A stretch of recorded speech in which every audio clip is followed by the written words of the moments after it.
itu harus dilarang. Itu melanggar Undang-Undang 45 pasal 33 dan pejabat yang melindunginya harus dipecat. Sekarang terbalik. Asli terbalik. Uang asing, teknologi asing, tenaga kerja asing, bahan penunjang proyek asing, desain asing. Indonesia hanya keplok-keplok.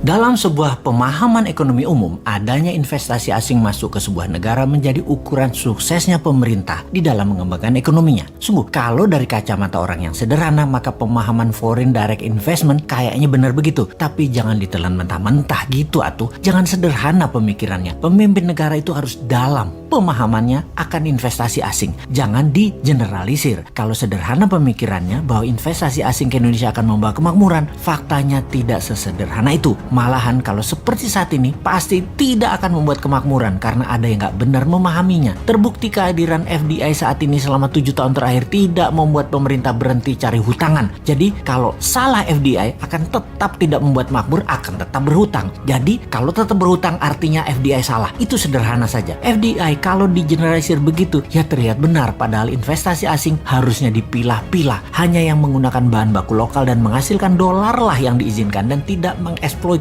sumber daya alam bawah tanah. Begini kita menjelaskannya. Dalam aset nasional itu ada yang di atas tanah, ada yang di dalam tanah. Yang di dalam tanah itu harus 100% milik nasional. Yang di permukaan bolehlah FDI. Kalau di atas tanah seperti perkebunan, pertanian, industri jasa, properti, keuangan, dunia digital dan lain sebagainya silahkan. Tetapi mineral yang di bawah tanah tidak boleh digali untuk dijual mentah atau setengah jadi ke luar negeri. Harus 100% bahannya jadi dan harus 100% milik Indonesia. Atau untuk finish produk atau juga untuk memenuhi kebutuhan dalam negeri. Dan FDI hanya boleh untuk mengerjakan finish produknya. Atau sesuatu yang di atas tanah deh, seperti jasa, teknologi digital, IT, bioteknologi, biomedical, biomining, dan lain sebagainya untuk diinvestkan ke otaknya putra bangsa. Itu baru FDI boleh ribuan perusahaan masuk ke Indonesia. Itu baru boleh didukung. Misalnya Google, Netflix, Disney, Metanya, Facebook, Pfizer, biomedical, Hollywood, industri musik dunia, film, YouTube masuk, head office-nya ke Indonesia, masuk data centernya ke Indonesia, silahkan. Sekali lagi, jangan SDA alam seperti di Sulawesi, alam dikeduk, aset hilang, negara dapat apa? SDM Indonesia dapat apa? Kok nggak ada yang peduli sih? Sekali lagi, asing yang invest di SDA dalam tanahnya Indonesia yang mentah atau setengah jadi, itu dikirim ke negeri asalnya, itu harus dilarang. Itu melanggar Undang-Undang 45 pasal 33 dan pejabat yang melindunginya harus dipecat.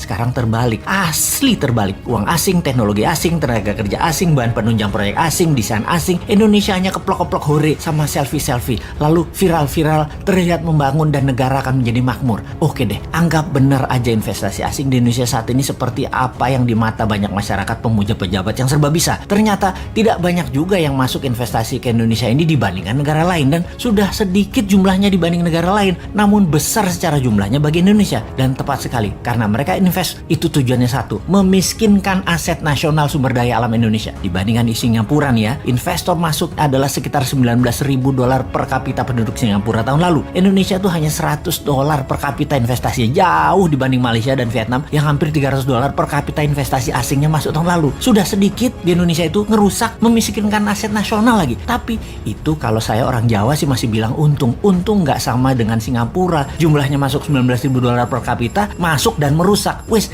gak lihat 3 tahun lagi itu mas sampai 2024, sekarang aja sudah ambiar karena kecil ambiarnya. Nanti kalau sudah di atas tahun 2024 baru lo kerasa bahwa keputusan sekarang mengambiarkan juga, cuman slow pace aja. Jangan-jangan karena tahu bakal ambiar dan kalau yang dapat mandat bukan kroni mereka, bisa dipermasalahkan secara hukum mereka nantinya. Ya jadi harus diperpanjang deh jabatannya 3 kali atau harus yang jadi harus kroninya. Gitu ya? Mosok gitu sih? Katanya tidak gila jabatan, katanya rendah hati, nggak suka puja-puji. Kok mau 3 kali sih piye toh?